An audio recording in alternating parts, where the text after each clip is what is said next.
तालियां संतोष जी के लिए, क्योंकि संतोष जी ने रेलवे से अपना कैरियर चालू किया। ये रेलवे में सबसे पहले लोगों का सामान ढोने का काम यानी कुली का काम कर रहे थे, और इसके बाद करते करते आज ये रेलवे में एक अच्छे अधिकारी के पद पर हैं। जोरदार तालियां इनके लिए बजाएं। और अब इसी क्रम में मैं जिस कवि को आवाज दे रहा हूँ वो आपके अपने आंगन का कवि है, आपके अपने बीच का कवि है, आपके अपने परिवार का कवि है, उजाला परिवार का कवि है। इस ऐसा कवि है जो वास्तव में हम सब के लिए मान्य की तरह इस मंच पर बैठा है, क्योंकि हमारे सब मित्र हैं। मेरा इशारा सौरभ तिवारी जी की तरफ है कि वो आए और अपने काव्य पाठ से हम सबको अभिभूत करें। सौरभ जी।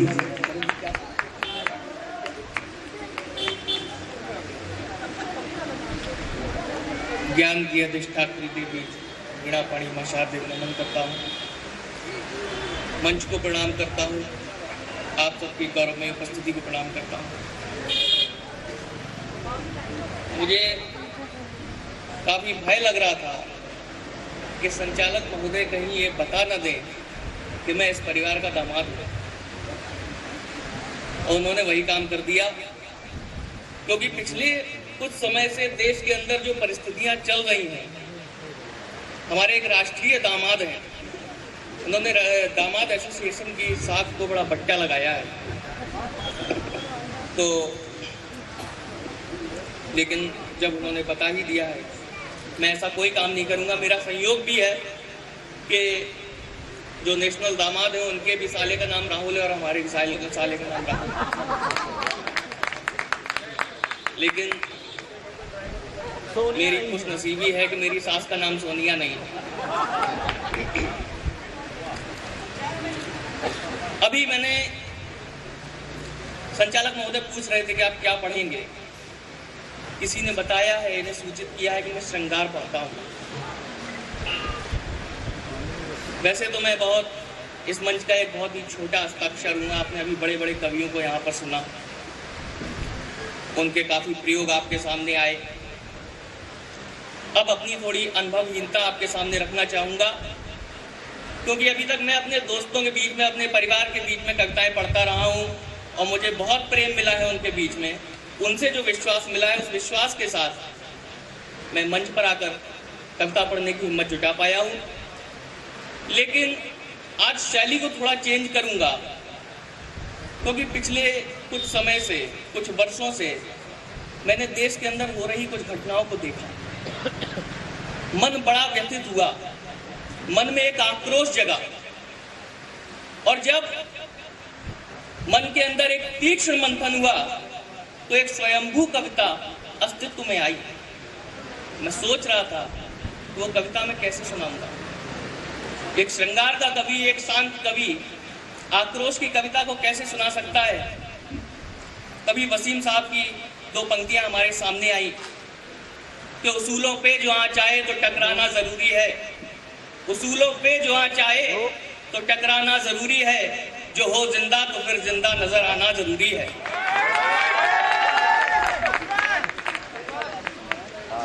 वैसे तो आप लोगों ने बड़े बड़े कवियों को धूल चटा दी यहाँ पर इस मंच पर, आपकी तालियों ने समा बांध दिया।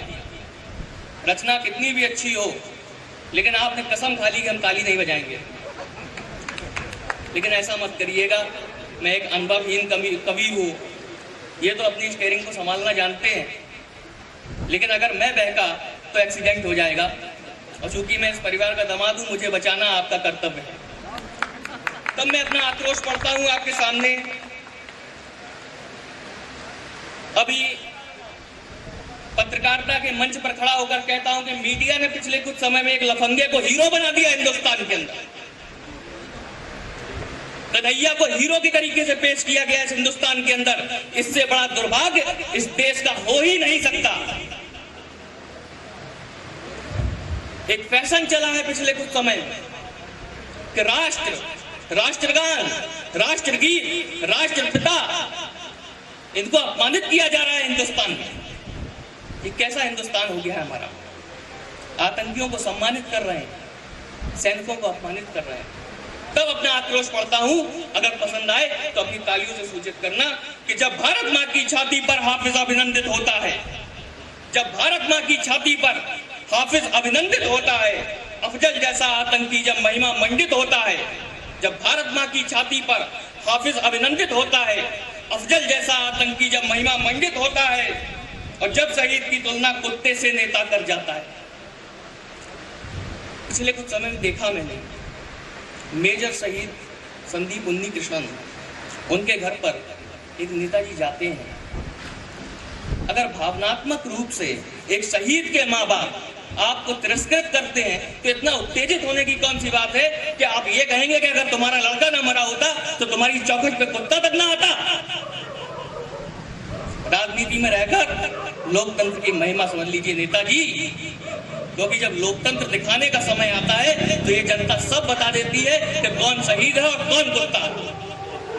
तब अगली पंक्तियां पढ़ता हूं कि जब भारत माँ की छाती पर हाफिज अभिनंदित होता है, अफजल जैसा आतंकी जब महिमा मंडित होता है, जब शहीद की तुलना कुत्ते से नेता कर जाता है, और ये सब सुनकर भी सैनिक जब सीमा पर मर जाता है। और अगली पंक्तियां कहना चाहूंगा कि क्रिकेट की एक जीत पे लाखों यूं ही न्यौछावर होते हैं। क्रिकेट की एक जीत पे लाखों यूं ही न्यौछावर होते हैं। यहाँ पर बड़े बड़े बुद्धिजीवी उपस्थित हैं। अपने उद्बोधन में कोई भी मेरे इस प्रश्न का जवाब दे दे कि एक क्रिकेटर और एक मंचों पर नाचने गाने वाला अभिनेता अभिनेत्री ऐसा कौन सा बड़ा काम कर देते हैं जो हमारे सैनिकों की जान की कीमत से बड़ा हो जाता है। अगर मेरे प्रश्न का उत्तर दे देंगे तो किसी सैनिक से अगर मिलूंगा तो हाथ जोड़कर उससे निवेदन कर लूंगा कि मेरे भाई जान देते हो इतना सा काम और कर लेना। तब पढ़ता हूं आगे कि क्रिकेट की एक जीत पे लाखों यूं ही न्यौछावर होते हैं, पर शहीद की कीमत बस कुछ सिक्के हैं जो खोटे। पूछो उन सूनी मांगों से, पूछो उन सूनी मांगों से, पूछो उन उजड़ी गोदों से, पूछो उन सूनी मांगों से, पूछो उन उजड़ी गोदों से, पूछो अनाथ उन बच्चों से, लाचार हुए उन बापों से कि कैसा लगता है आते हैं ये कहकर कोई जाता है।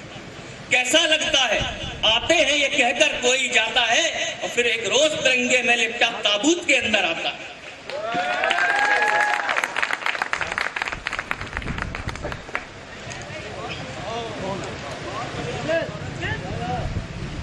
सौरभ जी बहुत बढ़िया पढ़ रहे हैं आप, लेकिन ये सब श्रृंगार सुनना चाहते हैं नौजवान लड़के पीछे जो बैठे हैं आपसे। बहुत बहुत धन्यवाद। अब अपनी मर्यादा को भूलना चाहता हूं। आक्रोश जब अनियंत्रित होता है तो मर्यादा का कोई स्थान नहीं रहता। तब कहता हूं कि फिर भी देखो उस बात को जो सीना चौड़ा कर लेता है। जुमलेबाजी से छाती 56 इंच की नहीं होती, कुर्बानी देनी पड़ती है छाती को 56 इंच का नाप देने के लिए। तब पढ़ता हूं कि फिर भी देखो उस बात को जो सीना चौड़ा कर लेता है, पर ऊपर ही ऊपर जीता है, भीतर थोड़ा मर लेता है। और माँ की महिमा सुनिएगा कि माँ कहती है कोई बात नहीं, माँ कहती है कोई बात नहीं, दीपक की बुझा हुई रात नहीं।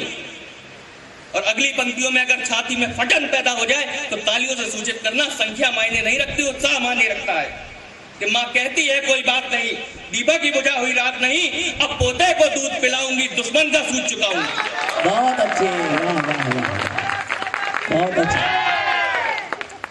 और मुझे थोड़ा सा अफसोस है कि हमारे डीआईजी साहब यहाँ पर बैठे हुए थे, वो थोड़ा जल्दी चले गए।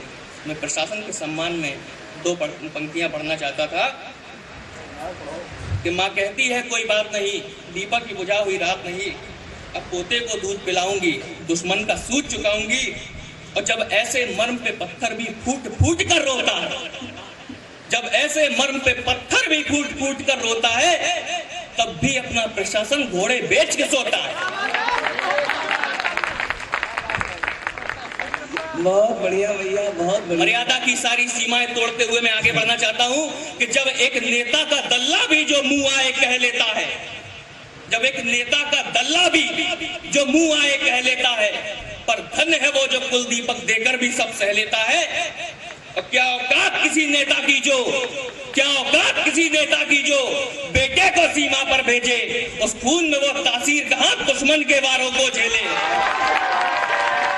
क्या औकात किसी नेता की जो बेटे को सीमा पर भेजे, क्या औकात किसी नेता की जो बेटे को सीमा पर भेजे, उस खून में वो तासीर कहां, दुश्मन के वारों को झेले, और जैसे ही एक गोली इनके बाजू को सट जाएगी, और अगली पंक्ति में अगर लगे कि मैंने शहीदों का प्रतिशोध ले लिया, तो तालियों में उछाल देना पूरी पंक्तियां। कि क्या औकात किसी नेता की जो बेटे को सीमा पर भेजे, क्या औकात किसी नेता की जो बेटे को सीमा पर भेजे, उस खून में वो तासीर कहां जो दुश्मन के वारों को झेले, और जैसे ही एक गोली इनके बाजू को सट जाएगी, जैसे ही एक गोली इनके बाजू को सट जाएगी, नेताजी के लाडले की पैंट वहीं फट जाएगी।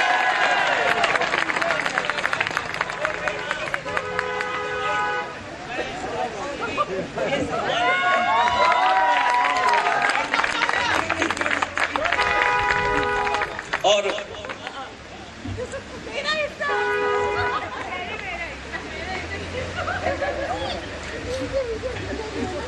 अभी पिछले कुछ वर्षों में, और सौरभ जी आपने कहा कि डीआईजी साहब यहाँ से जा चुके हैं। मैं बता दूं कि डीआईजी साहब यही सांकेतिक रूप से हम लोगों के बीच में मौजूद हैं। सुरक्षा के डीआईजी वो बैठे हैं और साहित्य के डीआईजी प्रमोद तिवारी हम लोगों के बीच में बैठे हुए हैं। साहित्य के डीआईजी हैं। ये जोरदार तालियां प्रमोद जी के लिए आप बजाएं। और अभी पिछले कुछ समय में लोकतंत्र की महिमा ऐसी रही कि हमारे हिंदुस्तान ने एक पार्टी को लोकसभा में पलकों पर उठा लिया। बड़ी तारीफें सुन रहे हैं हम अपने देश के प्रधानमंत्री की, लेकिन जब सब तारीफें करेंगे तो आलोचनाएं कौन करेगा? और बिना आलोचना के सत्ता निरंकुश हो जाती है। इस सत्य को हम अस्वीकार नहीं कर सकते कि जब माननीय प्रधानमंत्री जी, माननीय नरेंद्र मोदी जी हमारे देश के प्रधानमंत्री बने, तो हमें बड़ी उम्मीदें थी उनसे। और सबसे बड़ी उम्मीद जो थी वो ये थी कि हम अपने शहीदों के कटे हुए सरों का बदला लेंगे। और शुरुआत हुई तो नवाज शरीफ के सम्मान से ये बहुत बड़ा झटका था हिंदुस्तान के नागरिकों के लिए। लेकिन खून का घूंट पीकर रह गए, आक्रोश को दबा लिया और कुछ पंक्तियां लिखी कि दुख होता है जब एक दुष्ट सादर निमंत्रित होता है। दुख होता है जब एक दुष्ट सादर निमंत्रित होता है, सैनिक अपमानित होता है, आतंकी अभिमंत्रित होता है। दुख होता है जब एक दुष्ट सादर निमंत्रित होता है, सैनिक अपमानित होता है, आतंकी अभिमंत्रित होता है, और जब भी काली पट्टी बांधी हर बार पीठ पर वार मिला। आप कौन सी विदेश नीति का हमें हवाला दे रहे थे? क्या पाकिस्तान का दोगला चरित्र किसी से छुपा हुआ है?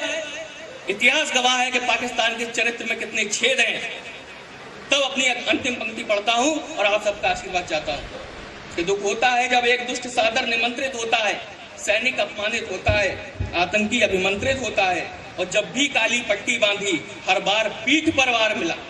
जब भी काली पट्टी बांधी हर बार पीठ पर वार मिला। यही वो अवसर है जब देश का मान विखंडित होता है। यही वो अवसर है जब देश का मान विखंडित होता है। बहुत बहुत धन्यवाद।